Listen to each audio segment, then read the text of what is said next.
Cyanide மோரில் விஷம் வச்சு கொண்டது உண்மை. விஷம்னா சைனைடு தான். ஒரு 3 மாசமா அது ஒரே இடத்துல அவங்க கிட்ட தான் சாப்பிட்டு இருந்துக்கிறார். அதனால வந்து சொல்ல முடியுது.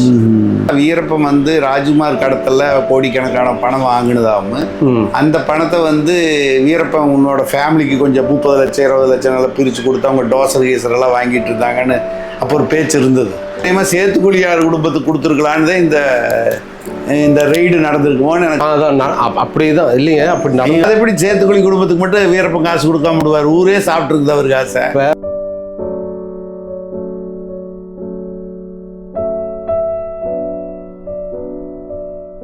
அவங்க அம்மா ஒரு டைம் வர சொல்லி போயிருந்தாக்குறாங்க. சரி. அப்போ என்னையும் தான் கூப்பிட்டாங்க. நான் போகல. அதான் ஏற்கனவே என்னை சுட்டு போடுவோம் வந்தீங்கன்னு அப்படி இன்னும் பயத்தில் நான் போகலை. இப்போ போயிருந்தாங்க. அப்போ என்னன்னா நல்லா பசங்க என்ன பண்ணுறான், பள்ளிக்கூடம் போகிறான், அவன் குழந்தை அவனும் பள்ளிக்கூடம் போக மாட்டேன்ட்டான். நான் அன்னைக்கே சுட்டுந்தனா இருக்கவன நான் நீ சொல்லித்தான் அனுப்பணும் போக மாட்டானா, நீ கூட்டிகிட்டு வரவேன்னு தான் நான் வரமாட்டேன்ட்டான் அப்படின்னு வரலன்ட்டான். அவனுக்கு தெரிஞ்சுட்டு வரமாட்டேன்ட்டானா அன்னைக்கே சுட்டு வச்சிருக்கணும் அவனு அப்படின்னாரு. அதனால நான் போகலை. பின்னாடி அவங்க தான் போய் பார்த்துட்டு வந்தான் வர சொல்லி. நான் போக மாட்டேன். அப்படி என்ன சேத்துக்குழி கோவிந்தன் வந்து இப்போ வீரப்பனுக்கு வந்து ஒரு பெரிய ஒரு கேப்டன் ஒரு தளபதி மாதிரி இருந்தார் அப்படிங்கிறாங்க. அவர் தான் எல்லாம்ங்கிறாங்க. அப்படி என்ன சேத்துக்குழி கோவிந்தனுக்கும் இவருக்குமான அட்டாச்மெண்ட்? இல்லை இன்னொன்று வந்து பார்த்தீங்கன்னா ஒரே இடத்துல இருந்து ஒன்றா இருந்து போனவங்க. சரி. எனக்கு தெரிஞ்சு நட்புனா இதுதான் ஒரு நம்பிக்கை. ஏன்னா 2 பேரும் இருந்த நட்பு கடைசி வரைக்கும் சாவல வரைக்கும் பிரியாமல் ஒன்றா இருந்த சத்தவங்க. அந்த அளவுக்கு நம்பிக்கையாக இருந்துக்கிறாரு. நம்பிக்கை என்ன இவர் என்ன சொல்கிறாரோ அவர் கேட்பார், அவர் என்ன சொல்கிறாரோ அவர் கேட்பார். அப்படி என்ன பிடிச்சி போச்சு வீரப்பங்கிட்டன்னு தெரியலையே. நீங்கள் அப்போ பிடிக்காமையே அப்புறம் 2 பேரும் இப்போ எத்தனையோ பேர் வீரப்பையா கூட எத்தனையோ பேர் இருந்துக்கிறாங்க. ஒரு வருஷம் இருக்கிறது போயிடுறது, இன்னொரு வருஷங்கிறது போயிடுறது. அவர் 13 வயசுலேருந்து அவர் கூடயே இருக்கிறாருன்னா அப்புறம் நம்பிக்கை எவ்வளோ நம்பிக்கையா இருக்கு. இல்லை அது மட்டும் இல்லை, அவர் மட்டும் இல்லை, 2 அண்ணமார்களை வேற பழி கொடுத்துருக்குறாரு இதுக்கு. ஆமாங்க. அது அப்போ அவங்க வீரப்பையா குடும்பத்தில் தான் நடக்குது. எல்லா குடும்பத்திலும் சார் இதில் என்னன்னா உங்கள் குடும்பத்தில் வந்து வீரப்பன் உயிரோடு இருக்கும்போதே இவ்வளவு துன்பங்கள் நடந்துருச்சு. வீரப்பன் பேரை சொல்லி நிறைய பேர் கோடீஸ்வரன் ஆனவங்க இருக்கிறாங்க. வசதியாக வீரப்பன் செத்த பிறகு வசதி ஆகிட்டாங்க. ஆனால் நீங்கள் இன்னுமே இலவச பட்டா வாங்கி அந்த பட்டாவே வாங்க முடியாமல் கவர்மெண்ட் நேரத்தில் தான் உட்காந்துருக்குறீங்க. என்ன காரணம்? ஏன் வசதி இல்லாமல் இருக்கிறீங்க? உங்களுக்கு என்ன பைசாவே கொடுக்கலையா, இல்லை அதை வாங்கலையா? என்ன காரணம்? நமக்கு வந்து இப்போ பார்த்தீங்கன்னா ஊரில் வந்து பேசிக்கிறதா தான் பேசிக்கிறாங்க.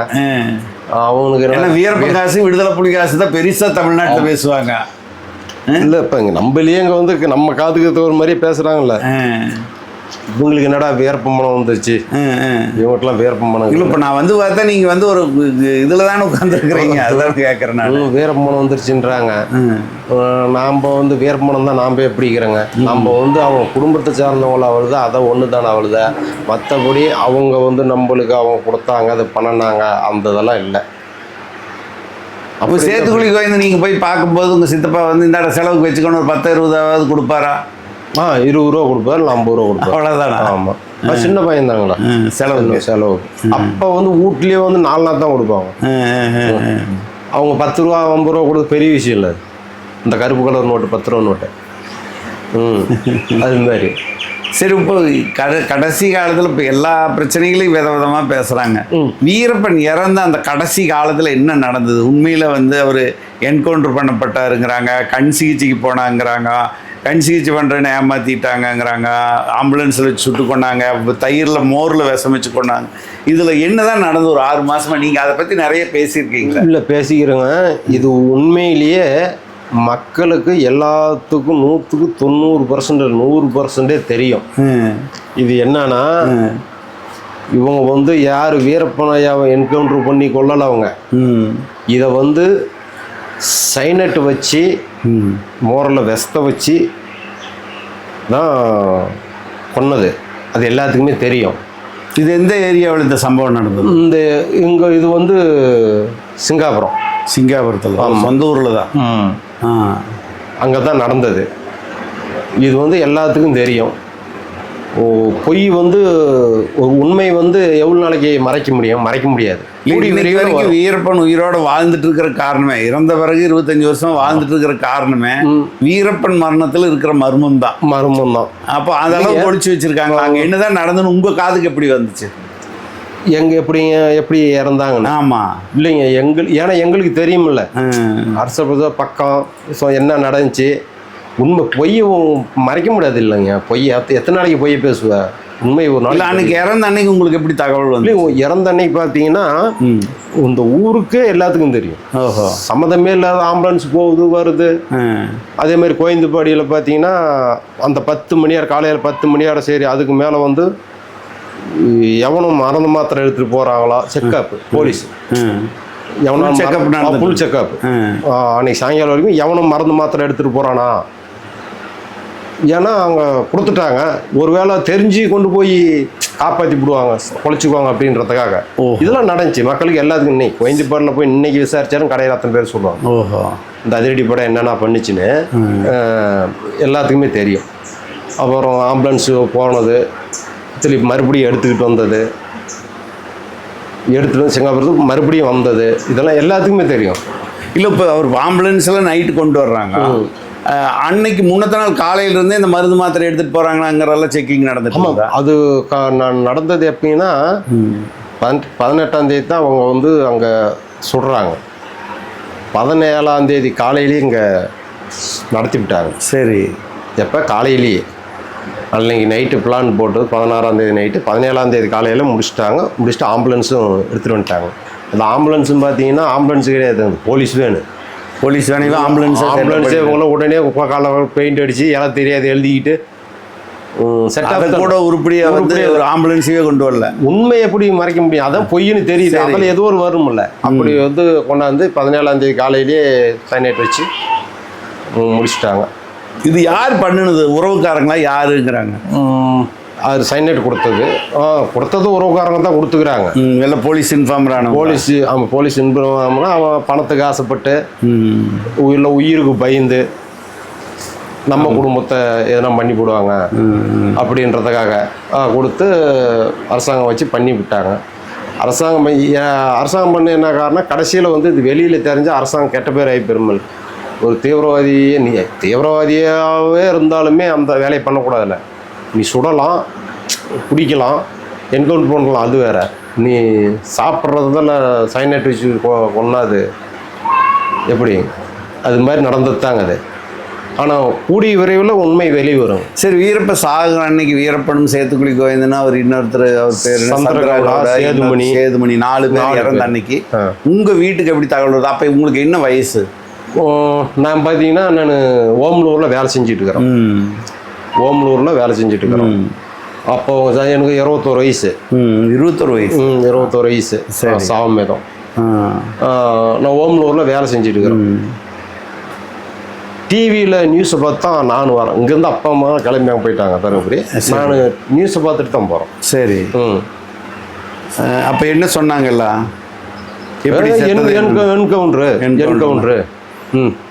என்கவுண்டர்னாங்க. அப்பயே எல்லாமே பேசுனாங்க. இதில் என்கவுண்டர்லாம் கிடையாது.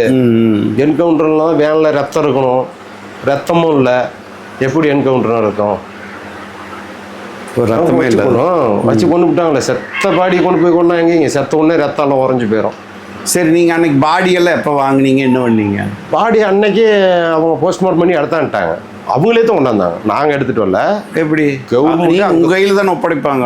அங்கே கையெழுத்து போட்டு அவங்களே தானே கூட வராங்க. போலீஸு வருது. சரி, அவங்களும் போலீஸ் வண்டி தனியாக ஆம்புலன்ஸில் ஏற்றிட்டு தானே வராங்க. அவங்க வந்து வேறுபையா பாடி அங்கே இதை இறக்கிட்டு அப்புறமா நாங்கள் அங்கே எடுத்துட்டு. இந்த பாடியில் வந்து அப்போ வந்து வீரப்பனமும் சேத்துக்குழியும் அவர் பேர் என்ன சந்திரகவுடா எல்லாத்தையும் எரிக்கணும், இவங்களோட அடையாளம் கூட இருக்கக்கூடாது அப்படின்னு தான் பார்த்தாங்க. ஆனால் அங்கே புதைச்சதாகவும் இங்கே சேத்துக்குழி வந்து போலீஸே எரிச்சுக்கிட்டதாகவும் உறவுக்காரங்கிட்ட பேரளவு கையெழுத்து வாங்கிட்டதாகவும் ஒரு பேச்சு இருந்தது. இல்லை, அது எப்படின்னா அவரை வேர்பையாவோ புதைச்சாங்க. இப்போ எங்களுது வந்து நாங்கள் வந்து எரிப்போங்க, புதைக்க மாட்டோங்க. சரி, எங்களோட இதில் எங்கள் வழக்கம் வந்து எரிச்சு விடுவோம், புதைக்க மாட்டோங்க. அப்படிலாம் வந்து நாங்கள் தான் அதெல்லாம் வந்து நாங்கள் எரிச்சோங்க. அதெல்லாம் இருந்தால் அவங்க கூட இருந்தாங்க. போலீஸ் எரிச்சுட்டு போகிற வரைக்கும் எரிச்சுட்டு நாங்கள் கூட வந்துட்டுங்க. அவங்க காலையில் வரைக்கும் இருந்தாங்க, அடுத்த நாள் வரைக்கும். யார்? போலீஸ் சுத்தமாக எரியிற வரைக்கும் ஆமா. சரி, எரியூட்டுனப்ப நீங்கள் அந்த பாடியெல்லாம் தொட்டு பார்த்துனது தூக்குனது அப்பெல்லாம் உங்களுக்கு சந்தேகம் இல்லையா? தூக்குனீங்களா அவங்க தொட்டைங்களா? எல்லாம் மூஞ்சி முன்னு தான் தெரியுது, மீதி எல்லாம் கவர் போட்டு கட்டிட்டாங்க. பூஜை இறக்கி வச்சாங்க, பூஜை போட்டவங்க வீட்டாண்ட. என் கோயந்து பல்ல வீடு இருக்குது, சித்தப்பா வீடு. அங்கே பூஜை போட்டங்க, பூஜை போட்டு மறுபடியும் வண்டியில் ஏற்றாங்க, கொண்டு போய் இறக்கி கட்டி அடிக்கி இறச்சி விட்டு வந்துட்டேன். இறக்குனது யார், நீங்களேவா? ஊருக்கார இருந்தாங்க, போலீஸுக்கார் அவங்களும் இது பண்ணாங்க, தூக்குனாங்க. ஓஹோ. ஓ, இல்லை நீங்கள் எல்லாம் தொடவே விடல, அவங்களே போலீஸை பார்த்துட்டாங்க? அவங்க ஆமாம், அதிகமாக தோட்டத்தை விடல, தூக்குறது மட்டும்தான். ஆனால் போலீஸ் தான் ரவுண்ட் பண்ணிச்சே. பூஜை போடுறத யார் முக்கியமான பூஜை போடணும், பெரியப்பா அப்பா இது மாதிரி ஆளுங்க பூஜை போட்டு கொண்டு போய் அரிசி பண்ணாங்க. சரி, அதுக்கப்புறம் இவர் அப்போதைக்கு என்கவுண்டர்னு சொன்னாங்க, விஷம் வச்சுட்டாங்கன்னாங்க. சரி, அதுக்கப்புறம் கிடைச்ச தகவல்கள்லாம் என்னென்ன கிடைக்குது உங்களுக்கு? அதுக்கப்புறம் கிடைச்ச தகவலெல்லாம் என்கவுண்டருக்கு இல்லை. என்ன சொல்கிறாங்க? எல்லாம் சைன் மோரில் விஷம் வச்சு தான் கொண்டாங்க. இல்லை, 20 வருஷம் ஆச்சு, ஏகப்பட்ட கதை வந்துக்கிட்டே இருக்குது. உங்களுக்கு கிடைச்ச? இல்லைங்க, அது ஒவ்வொரு ஆளும் ஒவ்வொரு விதமாக சொல்கிறாங்க. இந்த எரிகுண்டு இது பண்ணாங்க, அதில் சைனைட் மோரில் விஷம் வச்சு கொண்டது உண்மை. விஷம்னா சைனைடு தான்? சைனைடு தான். ஓஹோ. இவங்க சந்தேகப்படுற ஆளாச்சு, அது உங்கள் சேத்துக்குழி கோவிந்தா சுத்தமாக யாரையும் நம்ப மாட்டாங்க. இன்னொன்று எப்படிங்கன்னா, அந்த ஒரு 3 மாசமாக அது ஒரே இடத்துல அவங்க கிட்ட தான் சாப்பிட்டு இருந்துக்கிறாங்க. அப்படியா? ஒரு குறிப்பிட்ட வீட்லேயே சாப்பிட்டு வீட்லேயே 3 மாசமா அங்கே தான் அவங்ககிட்ட தான் கொண்டு போய் சாப்பாடு கொடுப்பாங்க, அவங்ககிட்ட தான் சாப்பிட்டு இருந்துக்கிறாங்க. ஓஹோ. அதனால் ஈஸியாக சுலபமாக முடிஞ்சிருச்சு. சுலபமாக முடிஞ்சிருச்சு. இப்போ அதுக்கப்புறம் உங்களுக்கு போலீஸ் தொந்தரவு அதெல்லாம் உங்கள் அப்பா அம்மாவுக்கெல்லாம் வரலையா? அவங்க இருக்கிற வரைக்கும் பிரச்சனை, தொந்தரவு இல்லைங்க. அவங்க வீரப்பம் இருக்கிற வரைக்கும் அன்ன வரைக்கும் எங்களுக்கெல்லாம் பிரச்சனை இல்லை. சரி, அவங்க இறந்த பின்னாடி தான் எங்களுக்கு எந்த மாதிரி பிரச்சனையெல்லாம் வந்துச்சு? வீரப்பன் இறந்த பிறகு? இல்லை, வீரப்பனுக்கு முன்னாடி கேஸ் இருந்துச்சு, அந்த கேஸு முடியவே இல்லை. இப்போ அவங்க இருக்கும்போது பார்த்தீங்கன்னா, நாங்கள் இங்கே வந்த பின்னாடி அவங்க சாபத்துக்கு 1 வருஷம் முன்னாடி கேஸு. அதுதான் இந்த வீடு அப்போ கூரை வீடு இருந்துச்சு. சரி, இந்த வீடு கூரை வீடு, மேலே கூரை போட்டிருக்கோம். அதிரடி படம் வந்துச்சு நைட் 2 மணிக்கு. ஒரு 30 பேர் இருக்கும். ஓ, இவங்க சாகருக்கு ஒரு வருஷம் முன்னாடி? 1 வருஷம் முன்னாடி. சரி, 1 வருஷம் 1.5 வருஷம் வந்தாங்க. எப்போனா துரப்பாண்டி இருந்தார். அப்போ துரப்பாண்டி எஸ்ஐ அப்போ. சரி, எஸ்ஐ அதிரடிப்படியில் அவர் எஸ்ஐ அவர் இருக்குமே தான். அப்புறம் நிறையா போலீஸ் இருந்தாங்க, அதிரடிப்படை கர்நாடகா போலீஸ் இருந்து. சரி, ஒரு 30 போலீஸ் இங்கே கேம்பு. விடிகால் ஒரு 2:30 மணி 3 மணிக்கும் வந்தாங்க. படப்படம்னு உள்ளே வந்தாங்க. பார்த்தீங்கன்னா அந்த இடத்துல குதிர் இருக்கு எங்களுக்கு, அந்த தானி கொட்டி வைக்கிற குதிர், அதெல்லாம் உடச்சி விட்டாங்க. சரி, ஆரி மூட்டை இருக்கும், அதையும் அறுத்து விட்டாங்க. நிலத்தெல்லாம் இடிக்கிறாங்க கீழே தலைமட்டம். எதுக்கு? பணம் பதுக்கி வச்சுக்கிறாங்க. ஓஹோ. சரி, பணம் பதுக்கி வச்சுக்கிறாங்க அப்படின்னு. அப்போ அப்பனும் அம்மாவெல்லாம் அது ராஜ்குமார் கடத்தலுக்கு பின்னாடி நடந்த சம்பவம். பின்னாடி நடந்தது. அதான் அவங்க சாபறதுக்கும் ஒரு 1.5 வருஷம் முன்னாடி எங்கள் அப்பா அம்மாவை அரெஸ்ட் பண்ணுமே. அப்போ தான் பண்ணுதா? ஆமாம். ஓஹோ. பணம் பதுக்கி இருக்காங்க? ஆமாம், பணம் தேடுறாங்க. அப்புறம் இதெல்லாம் அப்பனே அம்மாவும் கூட்டிகிட்டு கைது பண்ணி கூட்டிகிட்டு போயிட்டாங்க. அப்புறம் பாலவாடியில் எங்கள் சித்தப்பா சித்தி விட்டுக்காரு, அவரும் அவங்க வீட்லேயும் அதே மாதிரி தான் பண்ணாங்க. இதே மாதிரி பிரச்சனை பண்ணாங்க. பிரச்சனை பண்ணி அவங்க பீரோவில் பணம் இருந்தாங்க, அந்த பணத்தை எடுத்துகிட்டு போயிட்டாங்க. சித்தி வீடுனா யார்? நம்ம இவரோட எங்கள் அம்மா கூட பிறந்தாங்க. ஓ சரி. சித்தி அவங்க இது. அப்புறம் எங்கள் அக்காவை அரெஸ்ட் பண்ணாங்க. எங்கள் அக்கா வீட்டுக்காரரு, எங்கள் பெரியப்பா, எங்கள் அத்தை, எங்கள் சின்னம்மாவட்டு, எங்கள் சித்தப்பா சம்சாரங்க, என் குடும்பத்துலேயே ஒரு 16 பேர். உங்களை ஒருத்தர் தவிர? ஆமாம், நான் ஓடி போயிட்டேன். அப்பலாம் உங்கள் போலீஸ் பிடிக்குமே என்னையும் துரத்துனாங்க. சரி, என்னையும் துரத்துனாங்க. அப்போ உங்களுக்கு என்ன ஒரு 18 வயசு இருந்திருக்கு? 19 வயசு? 18 வயசு 19 வயசு. எங்கள் தம்பி 9th படிக்கிறான். சரி, அவன் பையன் சின்ன பையன், அவனை ஒன்றும் பண்ண முடியாதுல்ல, இங்கே படிச்சுட்டு இருக்கிறான். அப்புறம் நானும் 1 வாரம் ஒளிஞ்சிருந்தேன் கரெக்டில். இவங்க பெரிய டார்ச்சரு. அப்போ பணம் ஏதாவது பிடிச்சாங்களா? இல்லை இருந்தால் தாங்களே. அப்புறம் நான் பார்த்தோம், இது இங்கெல்லாம் தான் அதில் முடிச்சு பொண்ணு போடுவாங்க. ஆந்திரா போயிட்டோம் 1.5 வருஷம். ஓஹோ. அப்பா அம்மா வெளியே வந்து பின்னாடி கடைசி அப்புறமா தான் வந்தோம். அப்பா அம்மா மேலே என்ன கேஸ் போட்டாங்க? அப்போ அதான் வீரப்பன் சொந்தக்காரங்க பத்தி கொண்டு போகிறாங்க, அவ்வளோதான். பத்தி கொண்டு போகிறாங்க, சப்ளை பண்ணுறாங்க, பணம் பற்றிக்கிட்டாங்க. வண்டி டிவிஸ் ஒன்று வாங்கி விட்டானே, டிவிஸே தூக்கிட்டு போயிட்டேன். அப்புறம் அது திருப்பி கொடுத்தாங்களா? இல்லை, எங்கேயும் அவ்வளோத்தான். ஸ்கூட்டியா? டிவிஸுங்க. அப்போல்லாம் டிவிஸ் தாங்களா, 19,000 ரூபா. சரி. அந்த வண்டி எடுத்துகிட்டு போயிட்டாங்க. அக்கா வீட்டுக்கு ஒரு வண்டி, எங்களுக்கு ஒரு வண்டி தூக்கிட்டு போயிட்டாங்க. சரி. அப்புறம் செங்கப்பாடியிலேருந்து வந்த பின்னாடி மாடு விற்று வச்சுருந்தாங்க, 60 மாடு. அந்த மாடு விற்று அந்த பணத்தை பேங்கில் போட்டிருந்தாங்க. Kulathur Indian bank. மாடு ஆடுலாம் அங்கேருந்து செங்கப்பாடிலேருந்து வரும்போது ஓட்டிகிட்டு வந்தாங்க. இங்கே வந்து மேய்க்கமல்ல, அங்கே அதை விற்று அதை வந்து பேங்கில் போட்டிருந்தாங்க. இந்த பேங்கில் இந்த பாண்டு பத்திரம் அதையும் எடுத்துகிட்டு போயிட்டாங்க. அது எப்படி எடுக்க முடியும்? இவங்க பேர்லையில் இருக்கும். வீட்டிலேருந்து எடுத்துகிட்டு போயிட்டாங்க. வீட்டிலேருந்து எடுத்துகிட்டு போயிட்டாங்க. பேங்க்லேயும் மண்ணில் க்ளோஸ் பண்ணிட்டாங்க. ஓஹோ. ரெக்கவரி பண்ணி அது பண்ணிட்டாங்க. ஓஹோ. இதெல்லாம் நடந்துச்சுங்க. அதுக்கப்புறம் எத்தனை வருஷம் கழிச்சு வீரப்பன் அந்த பிறகு தான் விட்டாங்க? அப்பா அம்மா 3-4 மாதம் ஜாமீன் இல்லை. இது தமிழ்நாடு போலீஸ் தான். தமிழ்நாடு போலீஸ் அதிரடிப்படத்தான். அப்புறம் ஜாமீனில் வெளியே வந்தாங்க. வெளியே வந்து கேஸ் நடத்தியிருந்தாங்க. இப்போ தான் முடிஞ்சு ஒரு 1.5 வருஷம் 2 வருஷம் இருக்கும் முடிஞ்சு. இது என்னென்னா, நீங்கள் சொல்கிறத பார்த்தா வீரப்பன் வந்து ராஜ்குமார் கடத்தலில் கோடிக்கணக்கான பணம் வாங்கினதாகவும், அந்த பணத்தை வந்து வீரப்பன் உன்னோட ஃபேமிலிக்கு கொஞ்சம் 30 லட்சம் 20 லட்சம் நல்லா பிரித்து கொடுத்து அவங்க டோசர் கீசரெல்லாம் வாங்கிட்டு இருந்தாங்கன்னு அப்போ ஒரு பேச்சு இருந்தது. அங்கெல்லாம் செய்தி எழுதியிருக்க பத்திரிகையில். எழுதி அந்த நேரத்தில் அநேகமாக சேத்துக்குழியார் குடும்பத்துக்கு கொடுத்துருக்கலான்னு தான் இந்த ரெய்டு நடந்திருக்குமோன்னு எனக்கு டவுட் வருது. அதான் அப்படி தான் இல்லைங்க. அப்படி அது எப்படி சேத்துக்குழி குடும்பத்துக்கு மட்டும் வீரப்பன் காசு கொடுக்காம விடுவார்? ஊரே சாப்பிட்ருக்குது அவர் காசை. இப்போ பார்த்தீங்கன்னா இப்போ எங்களை பார்க்குறீங்களா, பெரியப்பா ஒருத்தர் இருக்கிறார். அவர் தான் சேத்துக்குழியில் இருக்கிறார்.